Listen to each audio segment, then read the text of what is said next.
Hello guys, আজকে একটা special blog নিয়ে এসেছি।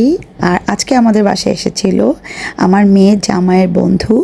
ও চায়না থেকে এসেছে, ও আর ওর মা একটা বিজনেস ট্রিপে। তো ওই কারণে আর কি ওরা এসেছে, ওই জন্য ওদেরকে ইনভাইট করেছিলাম।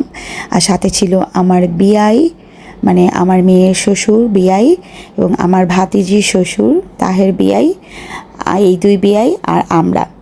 তো যেহেতু ফরেনার, তো ওদের জন্য আমরা ডিফারেন্ট খাবার দাবার আয়োজন করেছি। আমি দেখেছি চায়নাতে ওরা একটু মানে ভাত তরকারি এগুলো পছন্দ করে না, বা বাঙালি খাবার পছন্দ করে না। আমি এই জন্য একটু ডিফারেন্ট টাইপের ফুড করেছি, মানে ফুড রান্না করেছি। সাথে কিন্তু আমার বিয়েদের জন্য রান্না করেছি দেশি খাবার।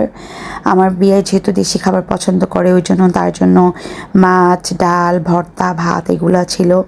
আর বন্ধুর মায়ের জন্য ছিল চাইনিজ ফুড, আর সাথে হচ্ছে গিয়ে বিভিন্ন রকম ফ্রাইস, এই ধরনের খাবার। তো অনেক ভালো লেগেছে, তারা অনেক খুশি হয়েছে, ফ্রেন্ডটা অনেক খুশি হয়েছে আমাদের আতিথেয়তা দেখে।